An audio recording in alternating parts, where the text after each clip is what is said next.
Everyone, स्वागत है आप सभी का यूट्यूब मॉम चैनल में। फ्रेंड्स, आज हम बात करेंगे कि अर्ली प्रेगनेंसी में आपको हेडेक होता है तो क्यों होता है। क्या वो कोई चिंता की बात है?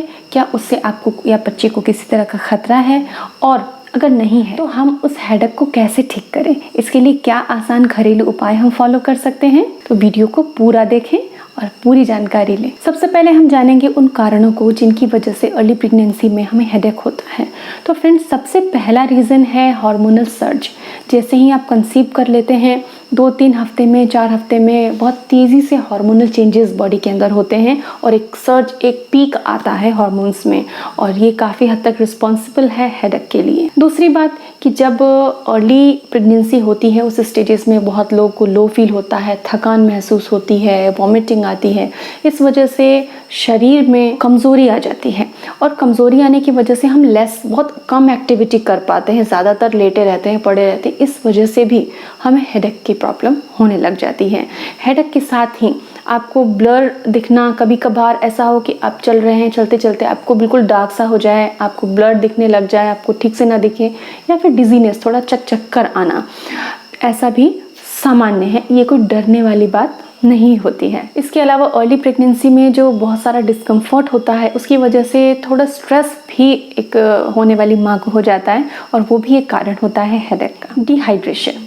अर्ली प्रेगनेंसी में ब्लड का वॉल्यूम बॉडी में तेज़ी से बढ़ता है और कई बार इतना फ्रिक्वेंट यूरिनेशन होने की वजह से, खपत मेटाबॉलिज्म बढ़ने की वजह से बॉडी के अंदर पानी की ज़्यादा रिक्वायरमेंट होती है। अगर हम कम पानी पी रहे होते हैं तो बॉडी डिहाइड्रेट हो जाती है, और ये भी एक खास कारण है कि उस समय हमें हेडेक होता है। बीपी का फ्लक्चुएट होना, ब्लड प्रेशर बॉडी का जैसे फ्लक्चुएट होता है उस समय, और वो एक बहुत ही महत्वपूर्ण फैक्टर है कि हमें हेडेक बार बार होता है अर्ली प्रेगनेंसी के टाइम। तो फ्रेंड्स, ये थे बहुत ही खास रीज़न जिनकी वजह से शुरुआती प्रेगनेंसी में हेडेक होता है, और ये बिल्कुल जान लेना चाहिए कि ये बिल्कुल भी हार्मफुल नहीं होता। लेकिन हाँ, अगर आपको हेडेक के साथ बहुत तेज़ बुखार हो रहा है या बहुत अलग तरह का कुछ डिस्चार्ज हो रहा है, तब आपको अपने गायनेक से ज़रूर कंसल्ट करना चाहिए। लेकिन हल्का फुल्का हेडेक जो आपको बार बार होता है, थोड़े टाइम बाद डिसअपीयर हो जाता है, वो कोई चिंता का विषय नहीं है, वो एक सामान्य शारीरिक बदलाव है। तो फ्रेंड्स, अब हम सरल घरेलू उपाय जानेंगे कि अगर हमें हेडेक हो रहा है और हमें उससे बेचैनी हो रही है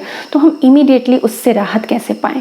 सबसे पहली ट्रिक है कि सादा पानी जो कि हम पीने में यूज़ लेते हैं, हमको उसको गर्म करना है, जैसे बॉइलिंग हॉट होता है, बिल्कुल चाय की तरह, और उसको 1 कप पानी को हमको सिप करके, जैसे हम चाय पीते हैं उस तरीके से हमको उसको पीना है। हम खाना खाने के बाद भी पी सकते हैं, खाली पेट उसे नहीं पीना है। बहुत ज़्यादा जब हेडेक होता है तो पानी की भाप लेना बहुत ही फायदेमंद होता है और उससे बहुत ज़्यादा रिलीफ मिलती है इंस्टेंटली। उस पानी में आपको कुछ भी ऐड नहीं करना। नॉर्मल स्टीमर में आपको सादा पानी जो आप के टैप वाटर होता है वो आप लीजिए और उसको स्टीम लीजिए, आपको बहुत जल्दी राहत मिल जाएगी। इसके अलावा आप अपने सिर में मसाज कर सकते हैं ऑयल लगा के, या फिर सिर में आइस पैक भी रख सकते हैं जिससे कि आपको राहत मिलेगी। याद रखें, आइस पैक आप पीछे की साइड, सिर में पीछे की तरफ आइस पैक लगाएं, उससे आपको बहुत जल्दी आराम मिलेगा। थोड़ा बहुत टहलना, थोड़ा बहुत मूवमेंट बहुत ही ज़रूरी है उस समय भी, तो इतना आप ज़रूर करें। अपनी डाइट का बहुत ध्यान रखें, क्योंकि आप अगर संतुलित आहार लेंगे तो आपको न्यूट्रिशनल प्रॉब्लम नहीं होगी और आप हेडेक से बच जाएंगे। इसके अलावा कुछ इसेंशियल ऑयल्स होते हैं, जैसे रोजमेरी ऑयल है, सैंडलवुड ऑयल है,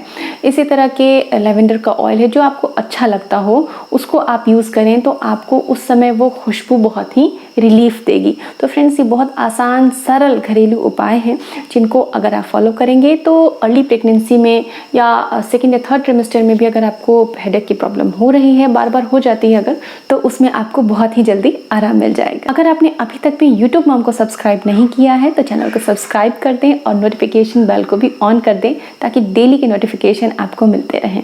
और इसी तरह जुड़े रहिएगा यूट्यूब मॉम के साथ में। हम जल्दी मिलेंगे एक नए विषय के साथ। आप अपना ख्याल रखें। Take care, bye.